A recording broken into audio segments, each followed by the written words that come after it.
Najua mama yenu na bibi yenu aliondoka siku nyingi,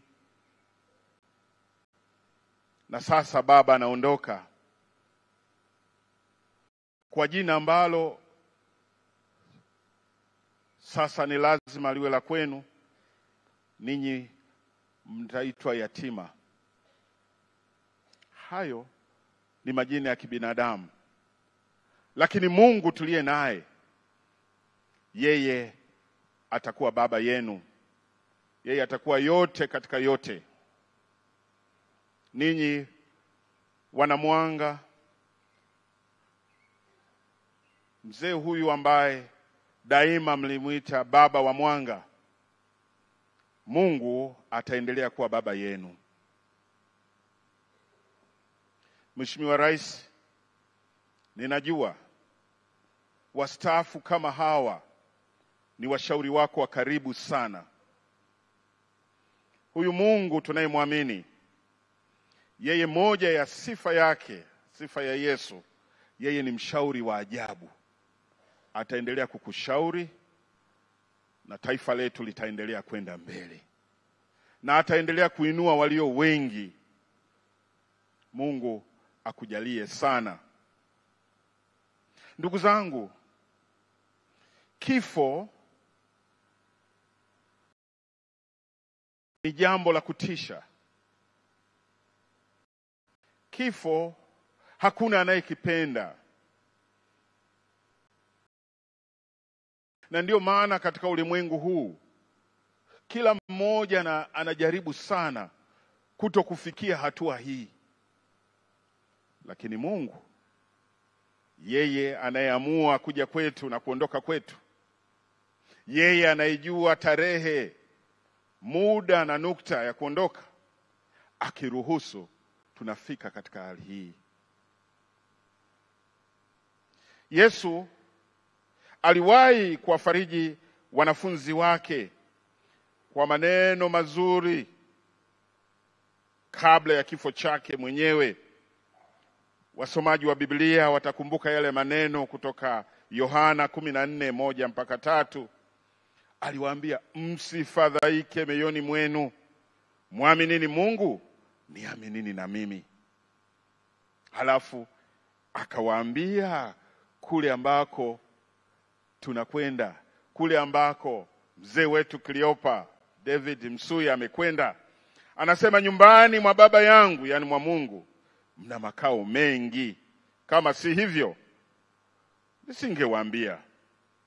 Maana naenda kuwaandalia mahali. Tena anasema yeye mwenyewe Yesu, pale atakapokuwepo yeye, anasema nilipo mimi, nanyi mtakuwepo. Familia ya Msuya na familia ya watu wa Mungu, pale alipo yeye, ametuahidi na wote wanaokufa katika Kristo, wote wanaokufa katika kumwamini Mungu, pale alipo yeye, hao pia watakuwepo. Ndugu zangu, Yesu anasema pia, kwa kuwa yeye ni hai, basi sisi nasi tutakuwa hai.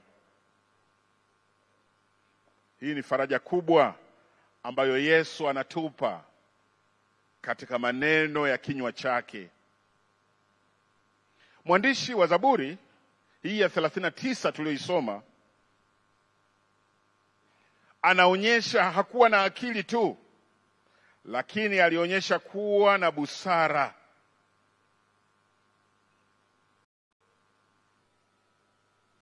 Tena alikuwa na hekima.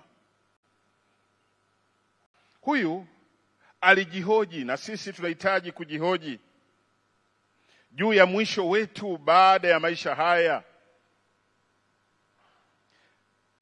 Tutakwenda wapi? Huyu mwandishi wa Zaburi alijihoji.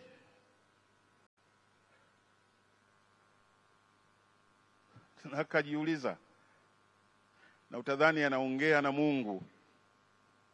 Anasema, Bwana, unijulishe mwisho wangu. Hebu nijulishe mwisho wangu.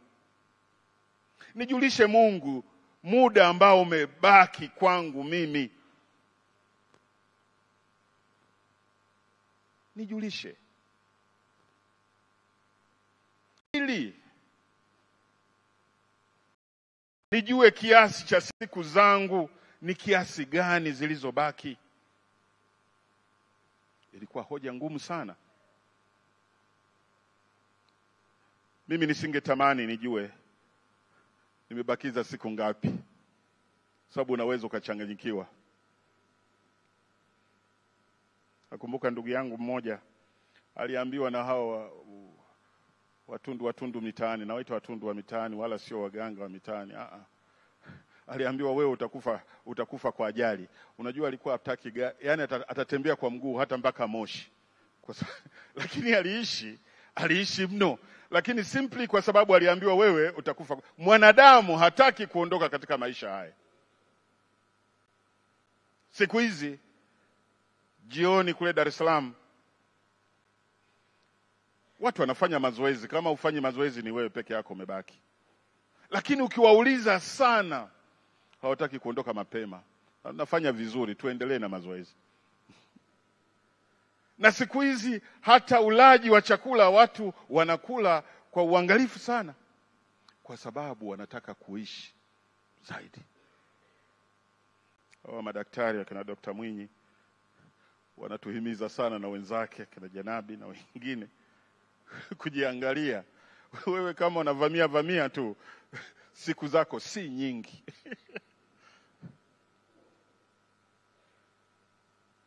Lakini neno la Mungu, na hasa katika Injili ya Yohana, hazungumzii sana swala la uhai, anazungumzia swala la uzima wa milele. Kwamba maisha haya tunaweza tukaondoka, haijalishi umeishi siku ngapi, lakini umefanya nini kwa jamii. Haijalishi umekufa kufaje, lakini umekufa kwa namna ipi. Huyu mwimba Zaburi alimhoji Mungu, Bwana unijulishe mwisho wangu, ili nijue jinsi nilivyo dhaifu. Yaani kwa njia nyingine anataka kutuambia kwamba wanadamu tukijua siku zetu za kuishi duniani ni za kuhesabika, tutaishi kwa kumpendeza Mungu. Tutakuwa watu wa kumpendeza Mungu na kumsikia Mungu. Tutakuwa watu wa ibada. Tukijua kuwa maisha yetu na siku zetu zinahesabika, tutaishi tukipendana na kutakiana baraka. Tutaishi tukipendana na kutafuta amani na watu wote. Waebrania sura ile ya 13 mstari wa 14 anasema, tafuteni kuwa na amani na watu wote na huo utakatifu ambao hapana mtu atakayemuona Bwana asipokuwa nao. Tukijua kwamba siku zetu ni chache katika ulimwengu huu, tutaishi kwa kupenda amani. Baba huyu aliyelala ni baba ambaye alitafuta sana kuwa na amani na watu wote. Najua miongoni mwa watumishi wa serikali waliokuwa very serious ni huyu baba. Wale waliofanya kazi naye wakikuhadithia, mmoja nilimwambia tumetoka kumsalimia mzee Cleopa Msuya, akisema umekwenda mahali pa kuchota hekima na busara.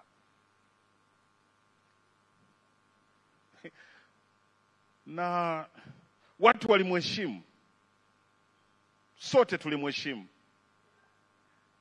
Si kwa sababu alikuwa na nguvu sana, lakini kwa sababu ya hekima yake na busara yake. Si kwa sababu alitisha, lakini kwa sababu alitanguliza sana kutafuta amani na watu wote. Na ndugu zangu, katika kutafuta amani na watu wote ni pamoja na haya aliyosema mwimba Zaburi. Yeye aliyesema nitazichunga njia zangu, katika ule mstari wa kwanza, nisije nikakosa kwa ulimi wangu.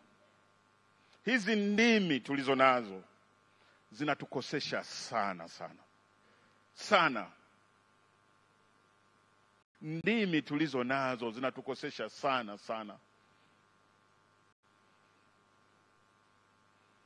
Huyu baba, kwa wengi ambao nimemsikia, hata akikuonya unakubali kwamba maonyo haya ni sawa sawa. Aliutumia vizuri ulimi wake. Ndugu zangu, tukijua kwamba hapa ulimwenguni tunaishi kwa kitambo kidogo, pia tutaishi kwa kuwajali wengine. Tukijua kiasi cha siku zetu, tutaishi kwa kuwajali wengine. Ushuhuda wa mzee Msuya unanishangaza sana. Nimesikia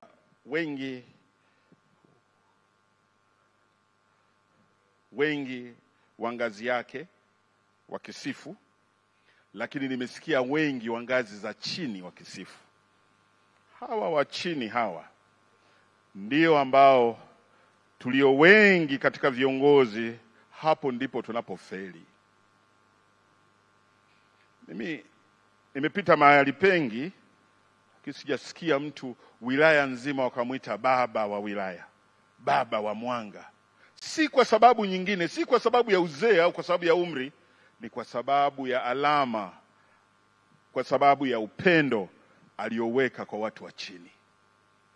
Mungu anatutuma sisi na anatupa nafasi hizi tulizo nazo ili tuwaangalie hao watu wa chini. Alikuwa sababu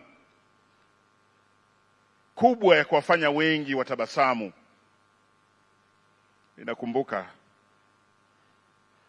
moja ya kitu cha mwisho kabisa tulipofika kumsalimia hapa na baba askofu wa Dayosisi ya Pare, badala ya kutuambia mambo mengi, anasema tu, nafurahi wananchi wa Mwanga wamepata maji. Ninamshukuru sana rais. Alituambia, Mheshimiwa Rais alituambia kama kitu kinachotoka moyoni mwake.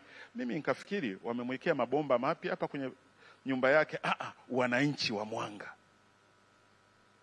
Viongozi, tuwakumbuke wale ambao Mungu anaweka chini yetu, ili siku zetu za kuishi hapa ziwe baraka. Mzee Msuya amekuwa kielelezo kizuri kwetu kama Watanzania. Lakini pia unapoisoma hii Zaburi ya 39, unaona jinsi ambavyo huyu mwimba Zaburi anachokihitaji. Anasema, nijijue jinsi nilivyo dhaifu. Kwa lugha rahisi, anatamani awe mnyenyekevu. Sasa hivi wanyenyekevu ni hadimu sana. Kila mtu yuko tayari kupigana vikumbo na kila mtu. Wanyenyekevu ni wachache sana. Huyu baba ameonyesha unyenyekevu. Na tabia hii ya unyenyekevu, yani unyenyekevu maana yake rahisi ni kwamba bila Mungu mimi si kitu. Si kitu kabisa. Ndio maana unyenyekevu. Kwamba mnyenyekevu maisha yake yanategemea jinsi Mungu anavyotamani aishi. Huyo ndio mnyenyekevu. Tabia ya unyenyekevu ni neema anayopewa mwanadamu toka kwa Mungu mwenyewe. Yesu anaelezwa na Mtume Paulo kwamba alikuwa mnyenyekevu, naam, hata msalaba aliendelea kunyenyekea. Unyenyekevu, ndugu zangu, si woga, lakini pia tusije tukapotosha maana. Unyenyekevu si uzembe, ni kuitafuta amani. Unyenyekevu ni nini basi? Unyenyekevu ni ile tabia au hali ya kujishusha, kuwa tayari kuwatumikia wengine. Mzee wetu huyu tunayekwenda kumlaza kaburini leo, Cleopa Msuya, tumeambiwa alipewa kipawa cha kusikiliza na kunyenyekea. Kwenye falsafa ya Kiyunani wanalinganisha kusema kama shaba. Unaposema ni shaba, lakini kusikiliza ni dhahabu. Huyu baba alipewa nafasi, alipewa neema ya kusikiliza, kusikiliza wengine, kusikiliza. Hata unapokwenda atakusikiliza kama vile hajui, lakini kumbe anajua sana. Ndugu zangu, na hasa viongozi wenzangu katika jamii na katika kanisa, tumuombe Mungu atupe tabia ya unyenyekevu. Tuwe unyenyekevu ndani ya kanisa, ndani ya jamii, ndani ya familia. Lazima tuishi maisha ya unyenyekevu. Mungu atupe hamu ya kukaa katika neno lake, kuishi kwa kumpendeza yeye.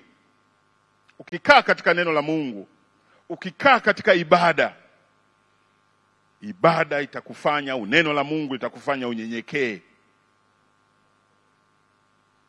Tunaweza kuishi hivyo kama tu tutamwacha Mungu atawale maisha na mawazo yetu. Ni vema basi tukapenda kusikia neno la Mungu, tukapenda kuyafanya yale yanayompendeza Mungu kuliko kuyafanya mapenzi yetu wenyewe. Ndugu zangu, sisi ambao leo tunamsindikiza huyu baba, je, hatuoni umuhimu wa kukumbuka ya kuwa siku zetu za kuishi ni chache sana? Hatuoni umuhimu wa kubadili mwelekeo wetu na kuanza kumsikia Mungu sawasawa anataka tufanye nini?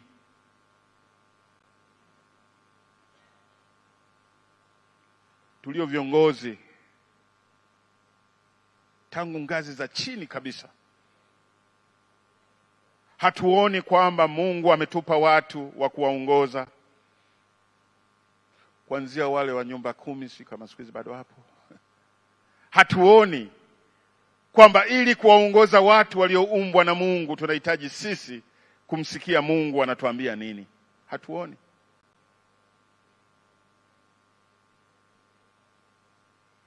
Hatuoni umuhimu huo wa kuyabadilisha maisha yetu ili nasi tutakapoitwa tuwe tayari kuingia kule mbinguni kama ambavyo tumeimba. Na sina hakika kama kweli tuko tayari kuingia mbinguni. Tulipoimba wimbo huu 157, tuliimba maneno haya: moyo wangu na furaha ya kwenda mbinguni kwa Mungu. Yaani kwenda mbinguni kwa Mungu manake uko tayari kufa leo. Nilikuwa najaribu kuangalia wote wanaoweza kuimba kama wako tayari. Hivi tuko tayari kweli? Natatamani tuimbe tena. Kama tuko tayari hata sisi tukuita, kwa sababu baada ya mzee wetu Kiliopa David Msuya mwingine atafuata tu. Na tutasema tulikuwa naye pale Usangi. Tulikuwa naye alifanya hiki na hiki. I hope sitakuwa mimi wakasema yule aliyekuwa nahubiri. Namuomba Mungu ili nihubiri zaidi. I hope. Yaani kukaa kwangu kuishi kama vile Paulo anasema kuishi iwe ni Kristo, kumhubiri Kristo, alafu nikifa iwe faida. Naomba tuimbe hili fungu la 3 tena.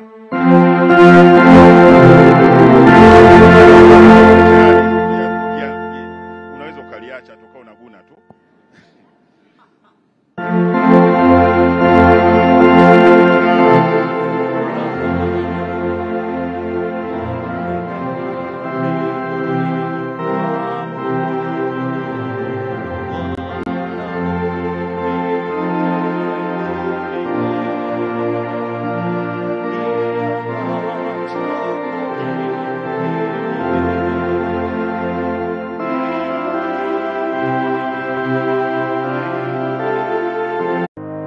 Ili kuwa mwanafamilia bora wa Global TV, usisahau kusubscribe, like, kushare na kucomment. Baada ya kusubscribe, bonyeza alama ya kengele ili kupata taarifa kwa kila video inayopanda Global TV Online.